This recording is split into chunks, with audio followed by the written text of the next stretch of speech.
could you do this to me? I'm sorry, it was called Why Is It So Hard to Tell the Truth? And it was about spousal abuse. Okay. So I did that. And then, you know, I just got bit by the writing bug, and I've just been writing ever since. Wow. I had another caller on the line. We do something very unique and different here at Smooth 90.5 FM. We ask playwrights and authors, we name off a play or a movie, and we ask you to tell us in one word your thought about that play or movie. Okay? Yeah. Now, the first play is Phantom of the Opera. Interesting. Annie. New and old. I'm sorry, could you repeat that? Annie. New Annie and then old Annie. When I say new Annie with Jamie Foxx and the original Annie. Okay, the old Annie, I would say enjoyable, and the new Annie, I would say was riveting. It was what? Riveting.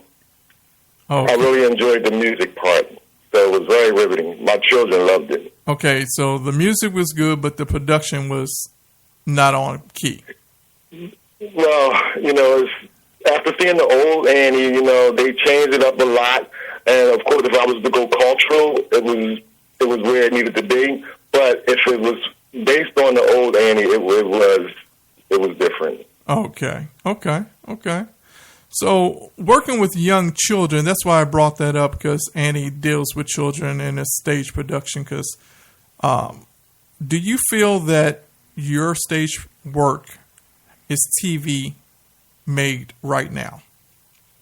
I do. Working with the children with this organization called Childhood Lost. I've been writing for them since 2012. Childhood Lost is an organization that surrounds themselves around teens that aren't able to speak out, from child molestation to child abuse to rape to drug usage to bullying to, you know, all of those topics that are hidden within the teenager. So these productions that I wrote for them, it went from Childhood Lost 1, 2, 3, 4, and 5, which went all the way up into the story of a young lady by the name of Star, who was sold at the age of 15 by her mother to older gentlemen, and wound up being a madam herself, left and wound up being a madam herself, and had these other group of young girls doing the same thing. And at 16, she was the madam. Would that be? Is that kind of similar to the movie Precious with Monique? Well, in a sense, it is, but these stories are so much more defined that I believe Precious was directed towards a certain individual. These productions are just they surround so many events. You know, like a young man, you know, he was abused by his father, then he wound up sexually assaulting his sister. It was just, you know, these are incidents that, you know, and it's interesting because when I did this production, people were really mad at this young man for assaulting his sister, sexually assaulting his sister. But when they found out in the next production that his dad did it to him, they forgot that he sexually assaulted his sister, and they felt pity for him. So to say that is to say that these teenagers, they don't have that voice. So Childhood Lost tries to be that voice, which is, you know, I really appreciate writing for them because they allow for me to, you know, they just give me the idea and allow for me to expand on the moment. Okay.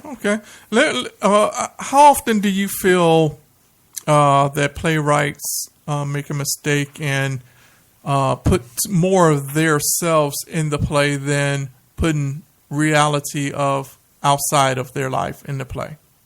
Well, if I may say, you know, I personally don't do that. You know, I am one of 11, I am the oldest boy, so I have brothers and sisters that sometimes I will say that, what will my brother say about this? Then I'll make use that, or what will a nephew say? But I do believe that a lot of people that do these productions, they build themselves on a certain type of following.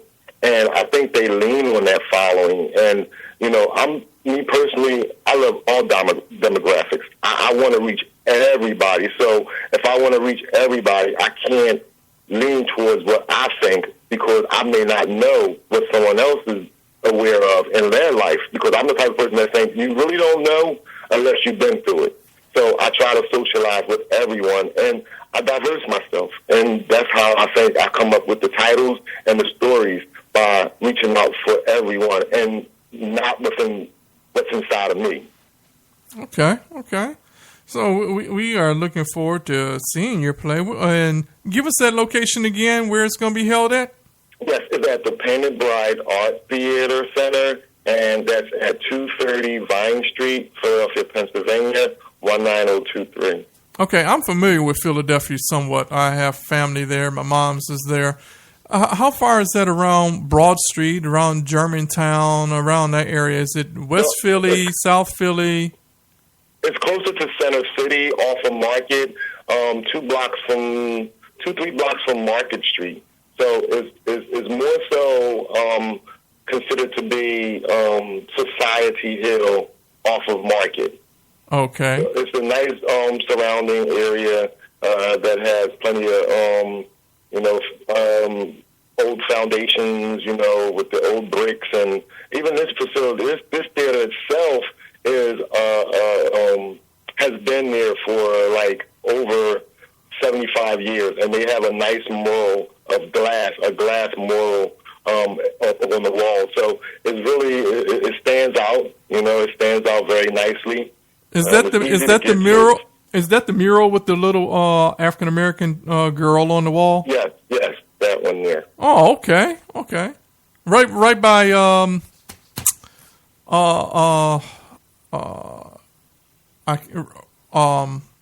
Reading Terminal.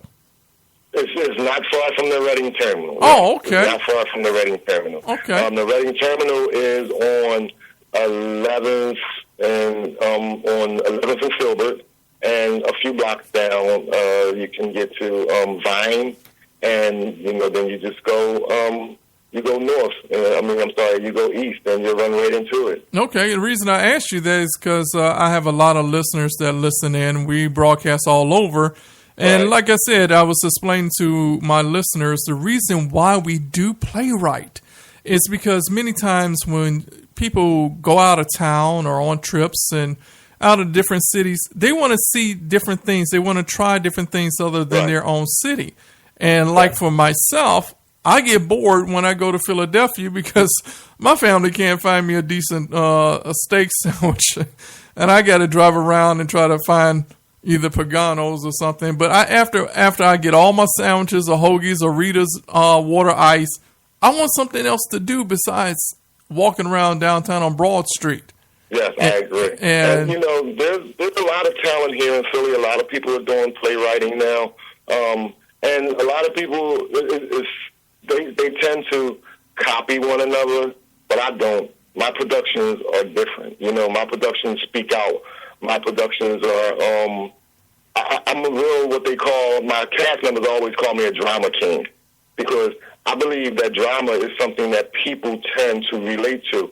They can understand something that is funny. They will see something and say, oh, he said something so funny, I can't remember it was, but I was cracking up. But if you ask somebody about Titanic and when Leonardo was going down into that water and that lady got that whistle and started blowing it, they will remember that detail.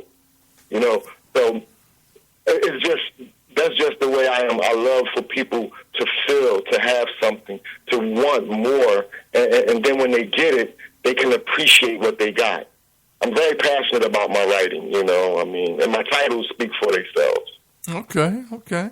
We had a playwright, a director last week. She called in, and she was from Philly as well. And I hear more of the broadness of the Philadelphia, Jersey in your voice than I heard from her. So, but it's real good to have a wonderful director, stage production artist, someone who takes his craft serious, because I just heard it. You take it very serious. Oh, yes, I love it. I love to write. I mean, I've been writing since, like I said, I did my first play in 2008, and then ever since from 2009 up until this date, I've done 17 stage play productions. So how did you get into this, and who introduced you to stage writing? Well, once again, I just wrote a book. I wrote a book, and it was called After the Blizzard, After the Storm. I changed it from Day of the Blizzard, and when I did this, it was copywritten. It was printed by First Print, the publishing company, and everybody read it. I was getting these little checks in, and people was writing me saying, "Yo, is this a true story?" And it was just something to do, And I was working, and then I said, "Well, you know what? I'm gonna go to performing arts in Philadelphia here, take up a writing class and an acting class, and see what happens." So when I did that, my instructor, Miss Dorsey Webb, she said, Muhammad, she said, you have something that some actors and actresses try to get and they never get.